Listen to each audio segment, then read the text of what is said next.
اللہ کا امر آ جائے گا، قیامت آ جائے گی، پھر اس دنیا میں گزرے ہوئے لمحات کا حساب دینا پڑے گا، تو اس وقت سے ڈرو، اس دنیا کی محبت میں مبتلا ہو کر بس اسی زینت میں گم ہو کر نہ رہ جاؤ۔ اس کے بعد اللہ رب العزت نے اصحاب کہف کا واقعہ شروع فرمایا، ام حسبت ان اصحاب الکہف والرقیم کانوا من آیاتنا عجبا، کیا تم جانتے ہو کہ اصحاب کہف اصحاب رقیم ہماری عجیب نشانیوں میں سے تھے۔ کہف کا معنی غار، تو چونکہ وہ غار میں جا کر لیٹے اس لیے ان کو اصحاب کہف کہا گیا۔ رقیم، رقیم کا ایک معنی مرقوم، لکھی ہوئی تحریر، تو بادشاہ نے ان کے واقعات کو ایک پتھر پر لے کر محفوظ کر دیا، ان کے ناموں کو، اس لیے ان کو کہا گیا اصحاب رقیم۔ یا ایک قول یہ کہ جس پہاڑ پر جس بستی میں تھے اس بستی کا نام رقیم تھا، اس لحاظ سے ان کو اصحاب رقیم کہا گیا۔ فرمایا کہ یہ اصحاب کہف اور اصحاب رقیم جو ہے یہ ہماری عظیم نشانیوں میں سے تھے۔ تو اللہ رب العزت نے اصحاب کہف کا یہاں واقعہ بیان کیا اور اس کو اللہ رب العزت نے اپنی نشانیاں قرار دیں۔ یہ اصحاب کہف کا واقعہ اس طرح ہے کہ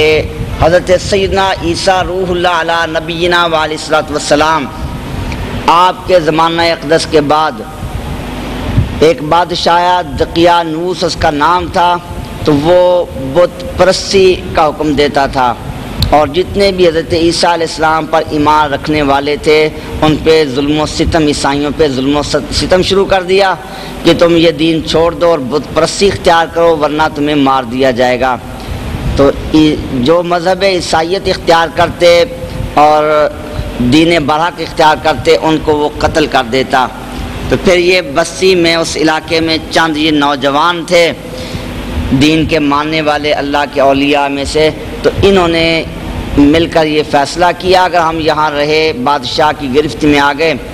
تو اگر ہم استقامت اختیار نہ کر سکے اللہ کے عذاب کے مستحق ہوں گے، لہذا ہمیں چاہیے کہ ہم یہ علاقہ چھوڑ کر اس بادشاہ کی پہنچ سے دور چلے جائیں۔ تو یہ اصحاب کہف وہاں سے نکلے، ایک چرواہا تھا بکریاں چرانے والا، وہ بھی ان کے ساتھ مل گیا، اور پھر ایک کتا تھا تو وہ کتا بھی ان کے ساتھ چل پڑا۔ انہوں نے کتے کو واپس کرنا چاہا لیکن کتا ان کے ساتھ رہا، اور پھر یہ تفصیلی واقعہ وہاں غار کے اندر پہنچ گئے اور انہوں نے کہا کہ اب یہاں ہم آرام کرتے ہیں۔ ان کے پاس کچھ رقم وغیرہ بھی تھی، اور وہ کتا جو ہے غار کے دروازے پہ جب وہ پاؤں پھیلا کر بیٹھ گیا، نگہبانی کے فرائض سر انجام دینے لگا، اور یہ غار کے اندر لیٹ گئے۔ اب غار کے اندر جو ہے وہ ان کو نیند آ گئی، اور وہ غار اس طرح کی تھی کہ اس کا دروازہ جو تھا وہ دائیں جانب شمال والی جانب تھا۔ جب سورج نکلتا تو غار کے اندر روشنی آتی لیکن دھوپ داخل نہ ہوتی، اور دھوپ کی وجہ سے ان کو کوئی نقصان نہ پہنچتا، لیکن تازہ ہوا اور تازہ روشنی اس غار کے اندر آتی رہتی۔ اور پھر یہ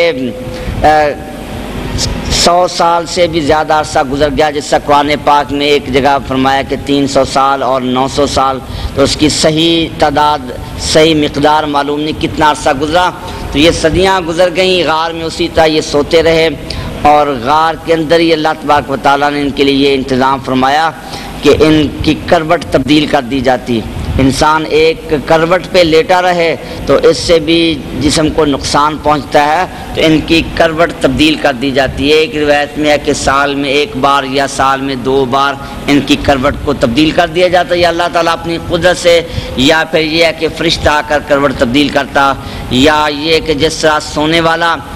سونے میں نیند میں خود کروٹ تبدیل کر لیتا، اسے پتہ نہیں چلتا، تو اس طریقے سے باہر سے دور سے کوئی دیکھے تو ان کو یہ لگتا کہ یہ کچھ لوگ لیٹے ہوئے ہیں، سوئے ہوئے ہیں۔ تو اسی طرح یہ عرصہ دراز گزر گیا، اور پھر وہ بادشاہ بھی مر گیا، اور پھر وہ بادشاہ آیا جو بت پرست نہیں تھا اور توحید کا قائل تھا، اور لوگ جب وہ توحید پر عمل کرنے لگے، اب اسی بادشاہ کے دور میں کچھ لوگوں نے یہ اعتراض اٹھایا کہ مرنے کے بعد زندہ کیسے ہو سکیں گے، یہ باس بعد الموت والے مسئلے کا انکار کیا۔ تو اس بادشاہ نے اللہ تعالیٰ کی بارگاہ میں گر گڑا کر دعا مانگی کہ یا الہ العالمین کوئی ایسی جب نشانی بھیج تاکہ ان کے سامنے یہ بات واضح ہو کہ مرنے کے بعد زندہ کیا جا سکتا ہے۔ تو پھر یہ اصحاب کہف ان کو یہ بیدار ہوئے، اللہ تعالیٰ کی حکمت کے مطابق بیدار ہونے کے بعد ان کو یہ احساس نہ ہوا کہ ہم تو یہاں اتنے 100 سال سوئے رہے ہیں۔ آپس میں ایک دوسرے سے انہوں نے پوچھا کہ کتنی دیر ہو گئی ہمیں لیٹے ہوئے، تو انہوں نے کہا کہ 1 یا 1.5 دن ہوا ہے تو اتنا ہم یہاں لیٹے ہیں، لیکن ان کو یہ احساس نہ ہوا کہ یہ تو 100 سال سے بھی زیادہ عرصہ گزر چکا ہے، ان کے جسم بھی صحیح سالم ہے، اسی طرح جوانی ہے اور ان کی عمر میں کوئی تبدیلی نہیں آئی۔ اب بشری تقاضے کے مطابق ان کو بھوک محسوس ہوئی، تو ان میں ایک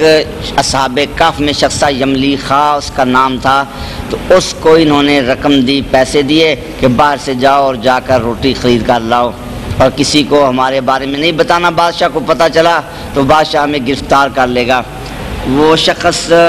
اصحاب کہف میں سے باہر گیا اور باہر جا کر دیکھا تو عجیب منظر تھا، وہ مکانات بدل چکے تھے، سب حالات تبدیل تھے، لوگ بھی الگ تھے، مختلف سارے احوال تبدیل تھے، تو وہ بڑا حیران ہو رہا تھا کہ ایک دن میں اتنا تبدیلی کیسے آ گئی، یہ سارا نقشہ ہی بدلا ہوا ہے۔ اور پھر وہ ایک دکان پر گیا، جا کر روٹیاں خریدیں، تو جب پیسے دینے لگا تو پیسے دیے، وہ سکے دیے، تو وہ 300 سال پہلے والے بادشاہ کے سکے تھے، تو انہوں نے پکڑ لیا، گرفتار کر لیا کہ تم نے تو یہ کہیں سے چوری کیے ہیں، یہ تو اب بادشاہ موجود نہیں ہے، اتنے پرانے سکے ہیں، اور بادشاہ تک یہ خبر پہنچائے گی۔ لوگ اکٹھے ہو گئے اور پھر سارے لوگ انہوں نے واقعہ سنایا کہ ہمارے ساتھ یہ معاملہ ہوا ہے، اور ہم اس بادشاہ کے ڈر سے یہاں سے بھاگ کر آئے تھے اور غار میں آ کر پناہ لی تھی۔ تو پھر سارے لوگ اکٹھے ہو گئے ان کی زیارت کے لیے۔ اب وہ واپس آ رہے ہیں تو اصحاب کہف نے دیکھا کہ یہ سارے لوگ اتنا مجمع آ رہا ہے، وہ سمجھے کہ یہ بادشاہ کو پتہ چل گیا ہمیں گرفتار کرنے کے لیے آ رہے ہیں، اور پھر بادشاہ بھی آیا، ان سے ملاقات کی، اور پھر دوبارہ جو ہے اللہ تبارک و تعالیٰ نے ان پہ نیند طاری کر دی۔ اب یہ 2 قول ہیں کہ وہ سو گئے یا ان پہ موت آ گئی، تو وہ اسی غار میں ہیں، اور ان کی تفصیل کیا ہے، حقیقت یہ اللہ تعالیٰ ہی بہتر جانتا ہے۔ وہ روایات ہیں، بعض صحابہ کرام نے کہا کہ ہم غار میں گئے، اس طرح منظر دیکھا، تو وہ ساری روایات ہیں، لیکن اس کی حقیقت کیا ہے وہ اللہ تعالیٰ بہتر جانتا ہے۔ قرآن پاک میں اس کا یہی واقعہ بیان کیا گیا، تو وہ یہاں ذکر کیا کہ یہ اللہ تعالیٰ کی عجیب نشانیوں میں سے تھے۔ تو اس سے پھر اللہ تعالیٰ نے وہ دلیل قائم فرما دی۔ وہ لوگ کہتے تھے مرنے کے بعد کیسے زندہ ہوں گے، اللہ نے فرمایا کہ دیکھو یہ اصحاب کہف ہیں تمہارے سامنے، تو اتنے 100 سال تک یہ سوئے رہے اور کوئی تبدیلی نہ آئی، ان کے جسم میں بھی تبدیلی نہ آئی، کھانے پینے کے بغیر زندہ رہے، اور پھر ان کو ہم نے دوبارہ اٹھا دیا۔ تو جو اللہ تعالیٰ اس طریقے سے فرما سکتا ہے تو وہ مرنے کے بعد دوبارہ زندہ بھی فرما سکتا ہے۔ تو جب وہ نوجوان انہوں نے غار کی پناہ لی تو انہوں نے کہا ربنا آتنا من لدنکا رحمتم وہیئ لنا من امرنا رشدا،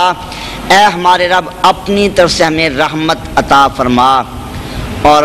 ہمارے معاملے میں ہمیں ہدایت عطا فرما۔ فضربنا علی آذانہم فی الکہف سنین عددا، تو ہم نے ان کے کانوں پر کہف میں غار میں کئی سال نیند طاری کر دی۔ تو انہوں نے جب یہ دعا مانگی اللہ ہمیں اس آزمائش سے بچا، بادشاہ کے پاس رہے، گرفت میں آ گئے تو ہمارا بچنا مشکل ہوگا، ہم اس آزمائش پہ پورا اتر سکتے ہیں یا نہیں، تو ہم پہ مہربانی فرما۔ اللہ نے ان کی دعا پوری کی اور غار میں ان پر کئی سال تک نیند طاری کر دی۔ ثم بعثناہم لنعلم ای الحزبین احصی لما لبثوا امدا،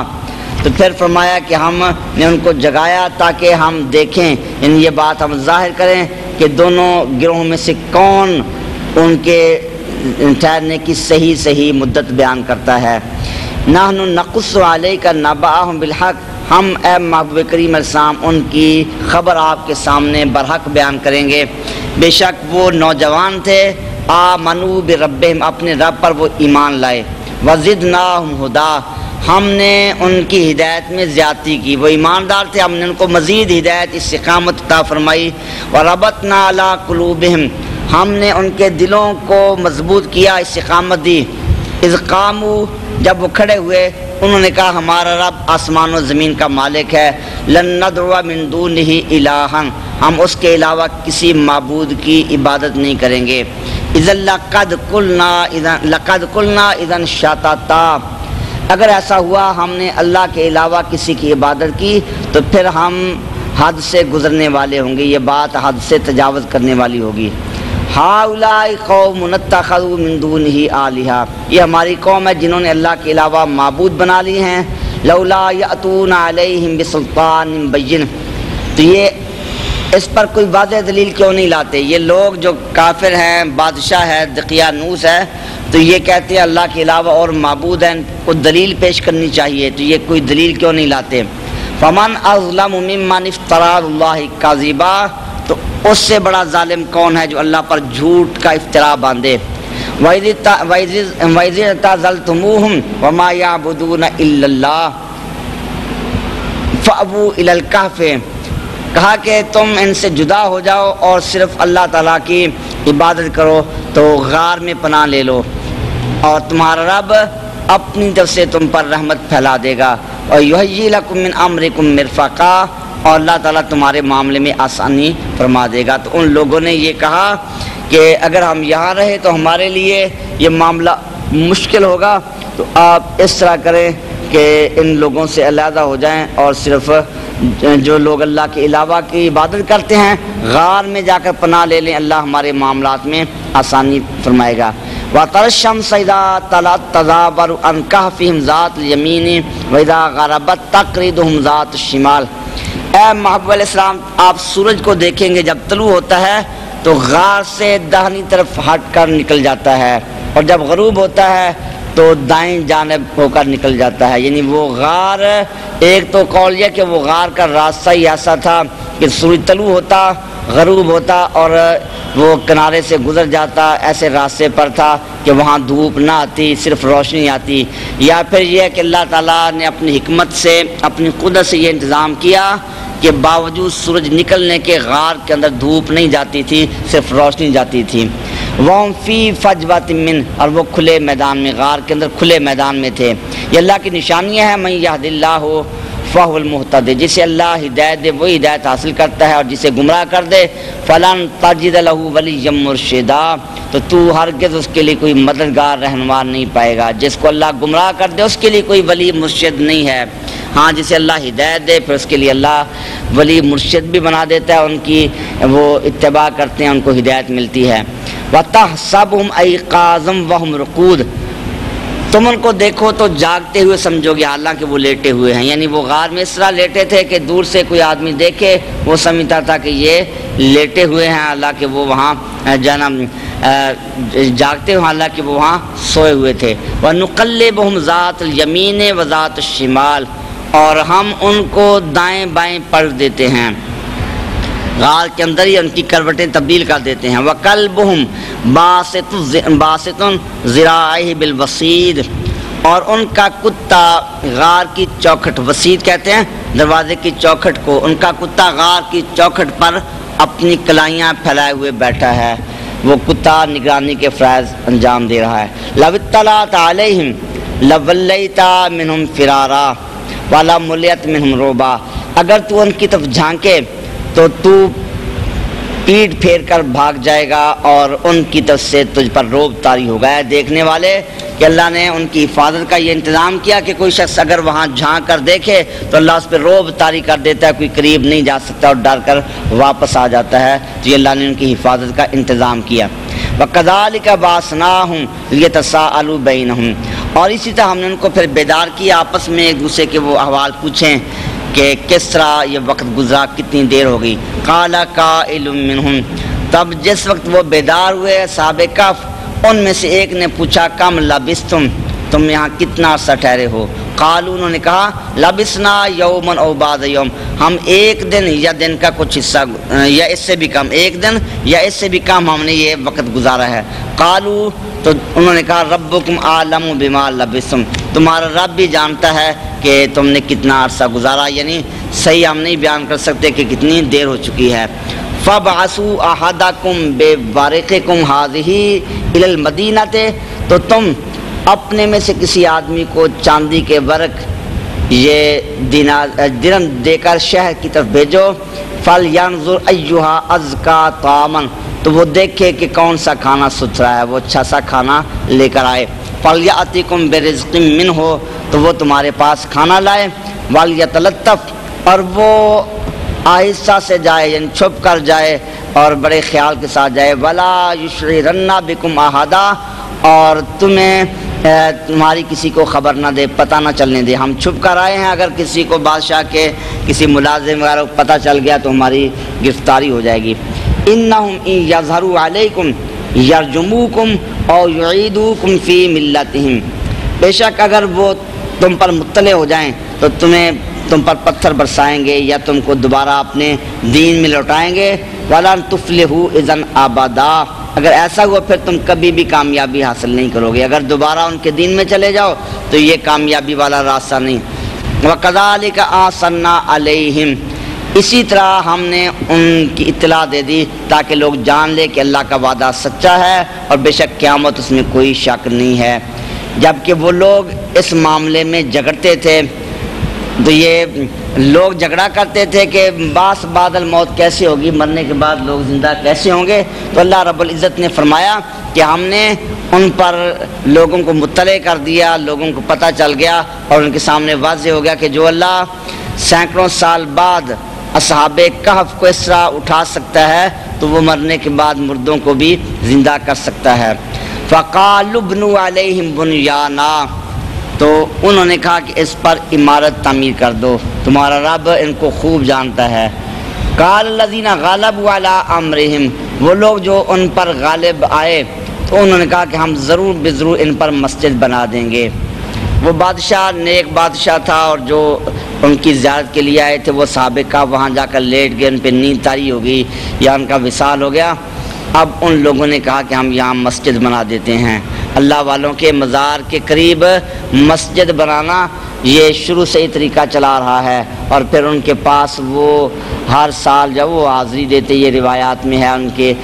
لوگ وہاں کر نمازیں پڑھتے اور دعائیں مانگتے. تو یہ نبی پاک صلی اللہ تعالیٰ علیہ وسلم کی امت سے پہلے بھی طریقہ رہا کہ اللہ کے پاک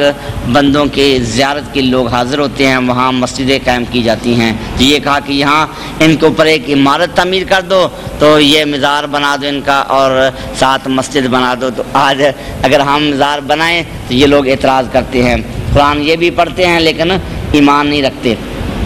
سَيَقُولُونَ ثَلَاثَةٌ رَابِعُهُمْ,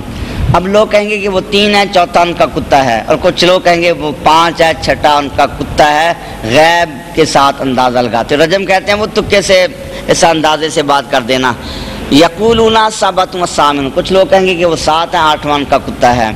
قل ربی اعلم بعدتہم, اے معبود تم فرما کہ میرا رب بھی ان کی تعداد کو جانتا ہے. ما یعلم الا قلیل, ان کو صرف تھوڑے لوگ ہی جانتے ہیں. یہ بھی اللہ نے فرما دیا کہ تھوڑے لوگ جن کو اللہ علم دے وہی جانتے ہیں, وہ اللہ کے مقبول بندے. تو یہ لوگ اپنے اندازے سے کیا سے باتیں کر رہے ہیں. کوئی کہتے ہیں یہ 3 تھے, چوتھا کتا, کوئی کہتے ہیں 5 ہیں اور چھٹا کتا. یہ سب ان کے اندازے ہیں, ان کی صحیح تعداد کیا ہے وہ اللہ تبارک و تعالیٰ کو معلوم ہے.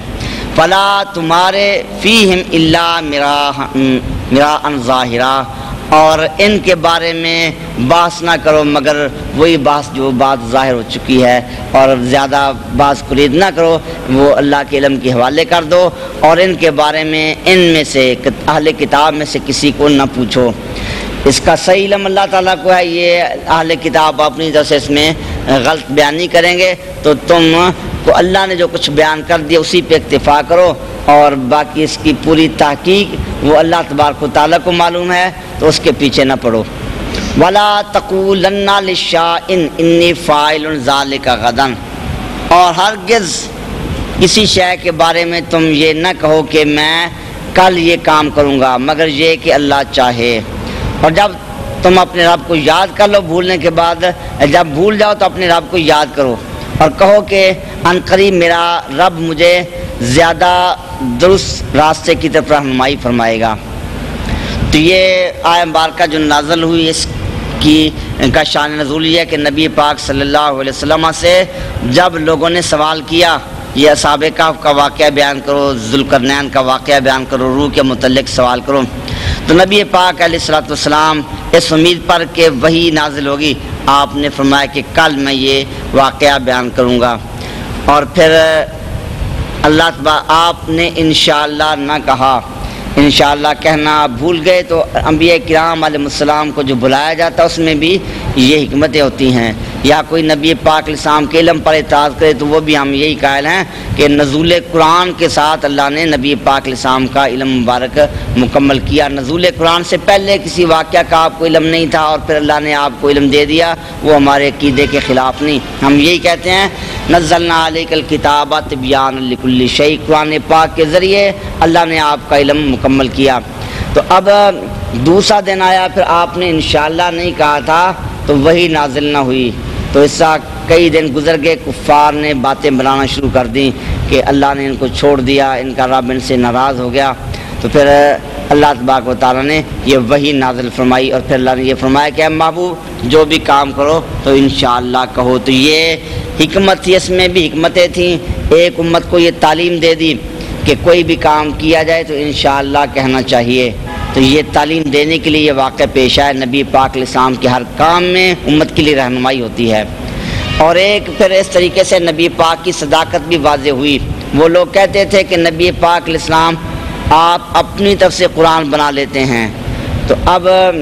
ان پہ واضح کیا گیا کہ اگر آپ اپنی طرف سے قرآن نہ بناتے، آپ نے یہ فرمایا تھا کل میں تمہیں بتاؤں گا، تو اپنی طرف سے بنا کر تمہیں بتا دیتے، لیکن آپ نے وحی کا انتظار کیا، تم اعتراض بھی کرتے رہے، باتیں بھی بناتے رہے، لیکن آپ نے پھر بھی وحی کا انتظار کیا، جس سے معلوم ہوا کہ آپ قرآن اپنی طرف سے نہیں بناتے بلکہ یہ اللہ کی طرف سے وحی نازل ہوتی ہے۔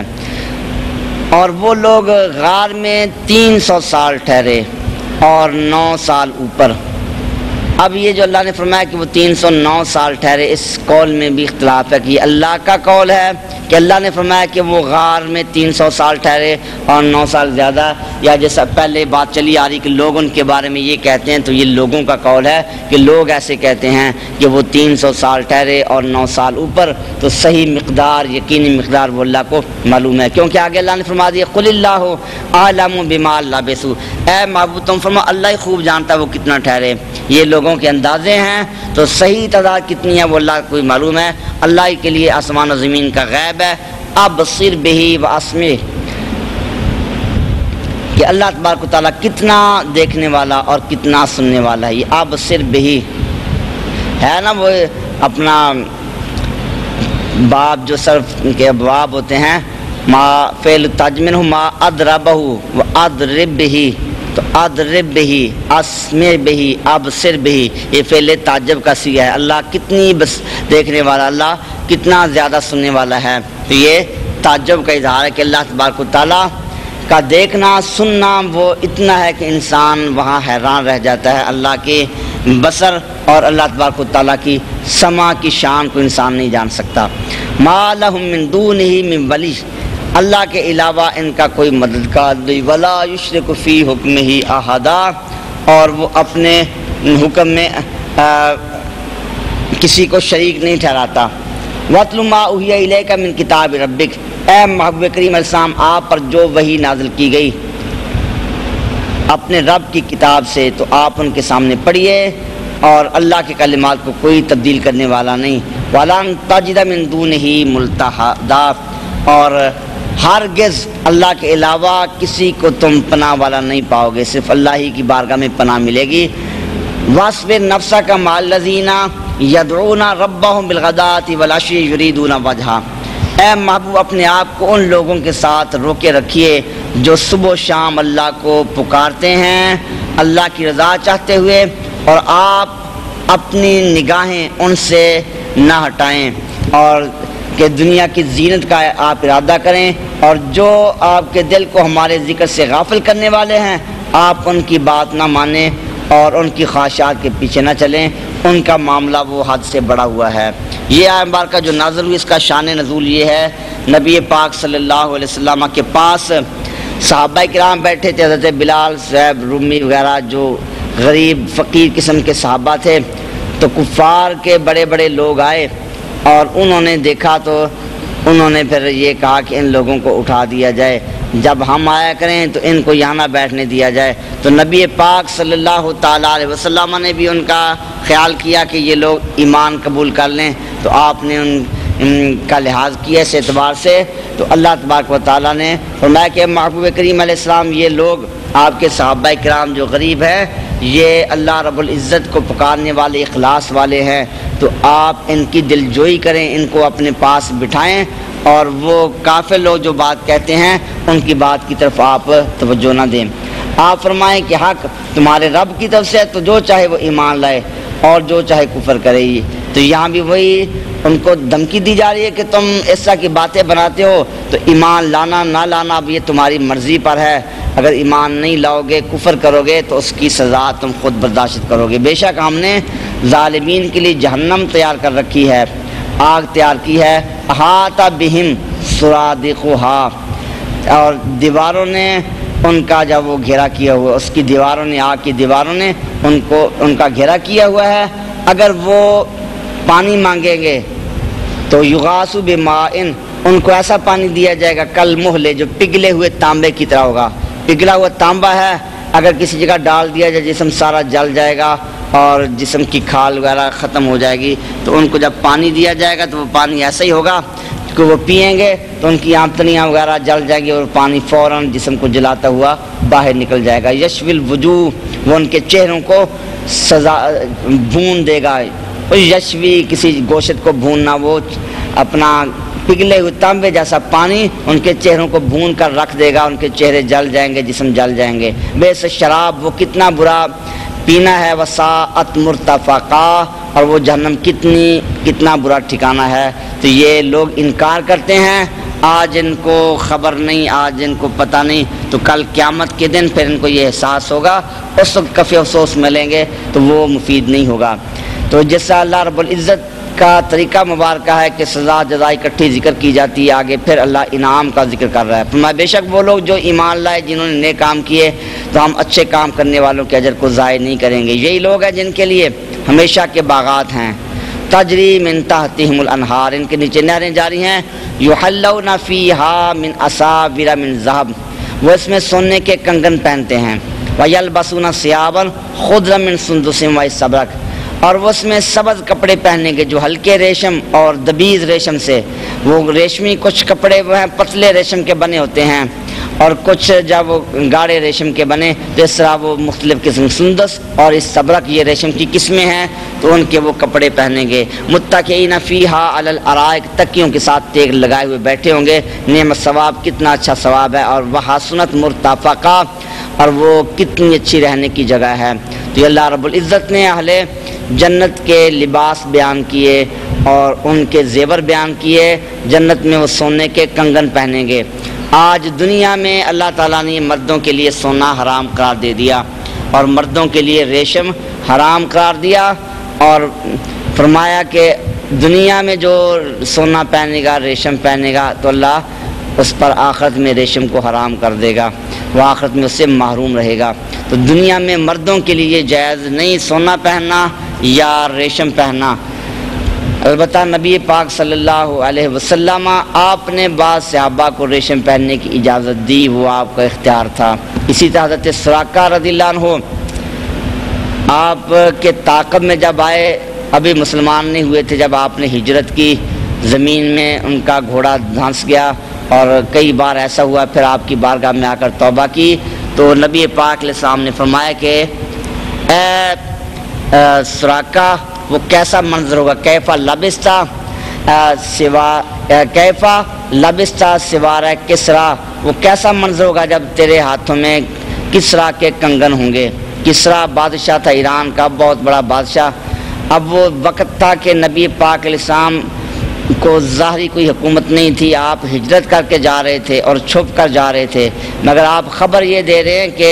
تو کسرا بادشاہ کے کنگن پہنے گا۔ کسرا یہ ایران کی بہت بڑی حکومت تھی، جیسے آج کل امریکہ وغیرہ سپر پاور ہے، تو یہ کیسر اور کسرا اتنی بڑی بڑی حکومتیں تھیں، تو لوگ ان کے نام سن کر کانپ جایا کرتے تھے۔ مگر نبی پاک علیہ السلام نے اس وقت خبر دی کہ اے کسرا، وہ کیسا منظر ہوگا جب اے سراقہ، جب تیرے ہاتھوں میں کسرا کے کنگن ہوں گے۔ اور پھر نبی پاک علیہ السلام کا زمانہ گزر گیا، حضرت عمر فاروق رضی اللہ عنہ کے دور میں وہ علاقہ فتح ہوا، اور کسرا بادشاہ کا سارا خزانہ وہ حضرت عمر فاروق رضی اللہ عنہ کے سامنے ڈھیر کر دیا، بڑا قیمتی خزانہ تھا، اس کے قیمتی لباس، اور پھر آپ نے اس کے سامان میں سے وہ کنگن تلاش کیے، سونے کے کنگن تھے، اور آپ نے فرمایا کہ سراقہ کو بلاؤ۔ حضرت سراقہ رضی اللہ عنہ کو بلایا گیا اور حضرت عمر فاروق رضی اللہ تعالی عنہ آپ نے وہ کنگن حضرت سراقہ کے ہاتھ میں پہنائے کہ نبی پاک علیہ الصلوۃ والسلام نے یہ خبر دی تھی، تو آج اللہ تعالیٰ نے آپ کی اس خبر کو پورا فرمایا ہے۔ تو یہ نبی کریم علیہ السلام کا اختیار ہے، صحابہ کی موجودگی میں حضرت عمر فاروق رضی اللہ عنہ سراقہ کو سونے کے کنگن پہنا رہے ہیں، حالانکہ شریعت میں سونے کے کنگن پہننا حرام ہے، پہنانا حرام ہے، اور صحابہ کے بارے میں یہ تصور نہیں ہو سکتا کہ وہ ایک لمحہ کے لیے حرام کام کا ارتکاب کریں۔ صحابہ کی موجودگی میں یہ کام کیا جا رہا ہے، کوئی روک بھی نہیں رہا، گناہ کا کام کیا جائے نہ روکا جائے تو یہ بھی گناہ ہے۔ تو اس سے معلوم ہوا کہ وہ جائز تھے۔ وہ جائز کیوں تھے؟ کہ نبی پاک علیہ السلام نے فرما دیا تھا، اور نبی پاک علیہ السلام کو اللہ نے اختیار دیا، آپ جب چاہیں وہ احکام شرع میں تصرف فرما سکتے ہیں۔ وَاضْرِبْ لَهُمْ مَثَلَ الرَّجُلَيْنِ جَعَلْنَا لِأَحَدِهِمَا جَنَّتَيْنِ مِنْ أَعْنَابٍ، اے محبوب کریم علیہ السلام ان کے سامنے ان دو آدمیوں کی مثال پیش کیجئے، ان میں سے ایک کے لیے ہم نے دو باغ بنائے انگوروں کے اور ان کو کھجوروں سے ڈھانپ دیا۔ اور جس طرح آج کل بھی دیکھا ہوگا آپ نے، کئی جگہ ایسے ہوتا ہے کہ اندر باغ ہیں لیکن اس کے ارد گرد کھجوریں لگی ہوتی ہیں، کھجوروں کے درخت ہوتے ہیں، تو ویسے باغ تھے، اندر انگوروں کے باغ تھے اور پھر باہر ساتھ ساتھ کھجوریں لگی ہوئی تھیں، تو وہ اس کو ایسا باغ دیا، اور دونوں کے درمیان ہم نے کھیتی بھی رکھی،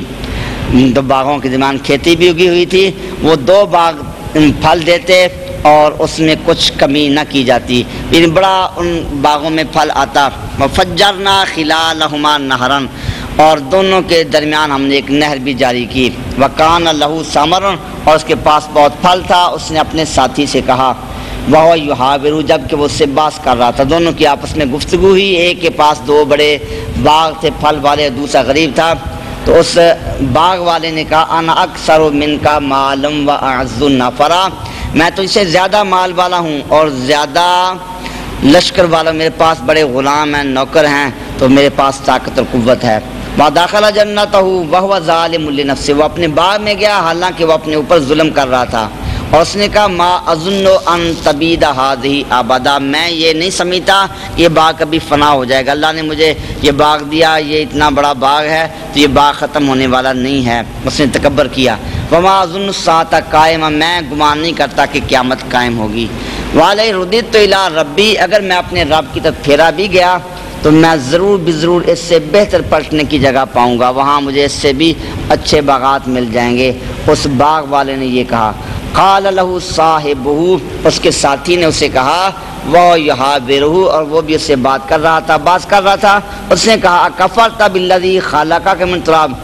کیا تو اس کا انکار کر رہا ہے جس نے تجھے مٹی سے بنایا، پھر نطفے سے، پھر تجھے ٹھیک مرد بنایا، پہلے مٹی سے بنایا، حضرت آدم علیہ السلام کا جسم تیار کیا گیا، اور پھر حضرت آدم علیہ السلام سے آگے نسل انسانی جاری ہوئی، نطفہ سے بنایا گیا، اور پھر تجھے جوان بنا دیا، ٹھیک ٹھاک مرد بنا دیا، تو تو اس اللہ کا انکار کر رہا ہے جس نے تجھے وجود دیا۔ اگر اللہ نہ چاہتا تو تجھے وجود ہی نہ ملتا، وہ معمولی سی مٹی سے اللہ نے اتنا حسین انسان بنا دیا۔ لَٰكِنَّ هُوَ اللَّهُ رَبِّي وَلَا أُشْرِكُ بِرَبِّي أَحَدًا، لیکن اللہ ہی میرا رب ہے اور میں اپنے رب کے ساتھ کسی کو شریک نہیں ٹھہراتا۔ وَلَوْلَا إِذْ دَخَلْتَ جَنَّتَكَ، ایسا کیوں نہیں ہوتا کہ جب تو اپنے باغ میں جائے تو تو یہ کہے، ما شاء اللہ لا قوت الا باللہ، کہ جو کچھ اللہ چاہے اور اللہ کے علاوہ کسی کے پاس طاقت نہیں۔ تجھے تو یہ کہنا چاہیے باغ میں جائے، اللہ کا شکر ادا کرے اور یہ کہے کہ یہ اللہ کی توفیق سے ہی مجھے ملا ہے اور اللہ جو چاہے وہ کرتا ہے، اور تو تکبر کر رہا ہے کہ مجھے بڑا باغ مل گیا، میرے پاس بڑے نوکر ہیں اور یہ باغ کبھی ختم نہیں ہوگا، تو ایسی تکبر کی باتیں نہ کر۔ ان تارا نے انا اکلا من کا مالم و والدہ، اگر تو گمان کرتا ہے کہ میں تجھ سے تھوڑے مال والا ہوں اور تھوڑی اولاد والا، فعسى ربی ان یؤتینی خیرا من جنتک ویرسل علیہا حسبانا من السماء، تو پھر ان قریب ایسا ہو سکتا ہے کہ میرا رب مجھے تجھ سے بہتر باغ دے دے۔ اللہ جب وہ احوال بدلتا رہتا ہے، تلک الایام نداولها بین الناس، یہ ایام تو بدلتے رہتے ہیں، آج میں غریب ہوں تیرے پاس باغ ہے، کل اللہ تعالیٰ مجھے تجھ سے بھی بہتر باغ عطا فرما سکتا ہے۔ وَيُرْسِلَ عَلَيْهَا حُسْبَانًا مِّنَ السَّمَاءِ اللہ تیرے باغ پر آسمان سے عذاب نازل فرما دے، فَتُصْبِحَ صَعِيدًا زَلَقًا وہ صاف چٹیل میدان بن جائے۔ آج جہاں باغ ہے وہ آسمان سے بجلی گرے، سارے درخت جل جائیں، طوفان آئے اور یہ چٹیل میدان کی شکل میں باقی رہ جائے، اللہ ایسے کر سکتا ہے۔ اور یُصْبِحَ مَاؤُهَا غَوْرًا یا اس کا پانی زمین میں دھنس جائے، اللہ چاہتا ہے تو کسی جگہ پانی ختم ہو جاتا ہے، ایسے علاقے بھی ہیں جہاں زمین سے پانی نہیں نکلتا، تو یہ پانی نیچے چلا جائے، نہریں ختم ہو جائیں تو پانی خشک ہوگا تو سارا باغ ختم ہو کر رہ جائے گا، اسے تکبر نہ کر۔ فَلَن تَسْتَطِيعَ لَهُ طَلَبًا تو ہرگز اسے طلب نہیں کر سکے گا۔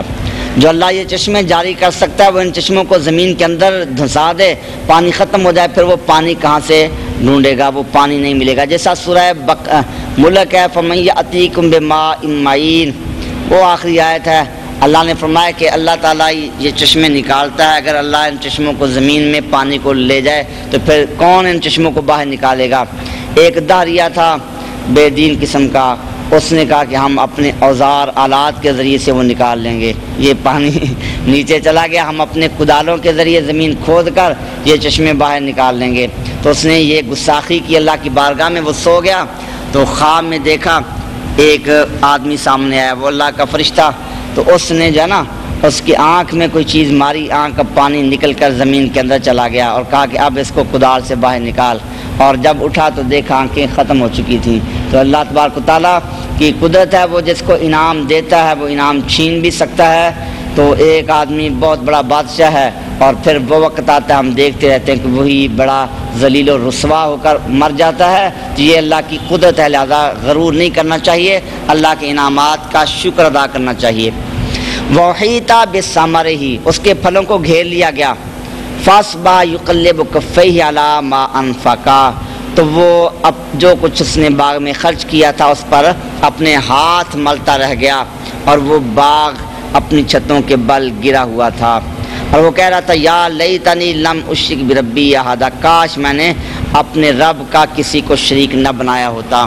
وَلَمْ تَكُن لَّهُ فِئَةٌ يَنصُرُونَهُ مِن دُونِ اللَّهِ اور اس کے لیے کوئی جماعت نہیں تھی جو اللہ کے مقابلے میں اس کی مدد کرتی، وَمَا كَانَ مُنتَصِرًا اور وہ مدد کے قابل بھی نہیں تھا۔ تو ایسا ہی ہوا کہ وہ بڑا تکبر کرتا تھا، صبح اٹھا تو اللہ کی طرف سے عذاب آیا، طوفان آیا، بجلی گری، سارا باغ جل کر راکھ ہو گیا اور وہاں کچھ بھی نہ بچا۔ اب وہ کفِ افسوس مر رہا تھا، کاش میں نے پہلے اللہ کی اطاعت کی ہوتی اور اللہ کی ناشکری نہ کی ہوتی، شرک نہ کیا ہوتا، آج میرے ساتھ یہ معاملہ نہ ہوتا۔ تو فرمایا کہ اب کوئی اس کی مدد کرنے والا نہیں تھا، اللہ کے مقابل کوئی کسی کی مدد نہیں کر سکتا، اور وہ شخص بھی ایسا تھا، اس کے اعمال ایسے تھے کہ وہ مدد کے قابل ہی نہیں تھا۔ مدد تو اس کی جائے جو اللہ کو ماننے والا ہے، تو اس کے اعمال اس قابل تھے کہ وہ سزا کے لائق تھا۔ ہنالک الولایۃ للہ الحق تو اب واضح ہو گیا کہ حکومت اختیار اللہ ہی کے لیے جو برحق ہے۔ ہوا خیر ثواب و خیر عقبا وہ بہترین ثواب والا اور بہترین انجام والا ہے۔ تو اللہ رب العزت نے یہ واقعہ بیان کیا، اس کے بارے میں بھی دو ہی قول ہیں۔ ایک قول تو یہ کہ ایک تمثیل بیان کی ہے، مثال بیان کی سمجھانے کے لیے، اور ایک قول یہ کہ یہ بنی اسرائیل میں دو شخص تھے اور ایک کو اللہ نے انعام دیا، باغات دیے، اور دوسرا غریب تھا، ان کا آپس میں ایسا مکالمہ ہوا، گفتگو ہوئی، اور وہ باغ والا تکبر کرتا تھا، اللہ کی نافرمانی کرتا تھا، پھر عذاب آیا، اس کا سارا باغ تباہ و برباد ہو گیا۔ تو اس واقعہ کو بیان کرنے سے مقصود یہ ہے کہ اللہ تبارک و تعالیٰ نے تم کو انعامات دیے، بے شمار انعامات کہ ہم اس کا اندازہ شمار نہیں کر سکتے۔ اب اس کا تقاضا یہ ہے کہ ان انعامات کا شکریہ ادا کیا جائے، کیونکہ جو اللہ یہ انعامات دے سکتا ہے وہ اللہ اس پہ بھی قادر ہے کہ یہ انعامات چھین لے۔ اگر اللہ کا عذاب آ گیا، یہ انعامات چھن گئے، پھر تم کفِ افسوس ملو گے، اور اس وقت کفِ افسوس ملنا مفید نہیں ہوگا۔ اس لیے بہتر ہے کہ اللہ کے عذاب کے آنے سے پہلے انسان جو ہے وہ سنبھل جائے اور اللہ رب العزت کی بارگاہ میں رجوع کرے، اپنے گناہوں کی معافی مانگے، اللہ تعالیٰ کے انعامات کا شکریہ ادا کرے۔ حضرات یہ ایک اعلان سماعت فرما لیں، آج کی اس محفل پاک سمیت پاکستان اور بالخصوص فیصل آباد میں ہونے والی تمام بڑی محافل اور جید علماء اکرام کی ویڈیو سیریز آپ حاصل کر سکتے ہیں فیضان محدث اعظم کیسٹ ہاؤس، جو کہ ارشد مارکیٹ جنگ بازار میں واقع ہے۔ آج کی اس محفل پاک سمیت پورے پاکستان اور بالخصوص فیصل آباد میں ہونے والی تمام بڑی محافل اور ملک پاکستان کے جید علماء کرام کی آپ ویڈیو سیریز حاصل کر سکتے ہیں۔ ارشد مارکیٹ، جنگ بازار، فیضان محدث اعظم کیسٹ ہاؤس، جناب پیر قاری محمد جہانگیر صاحب آپ سے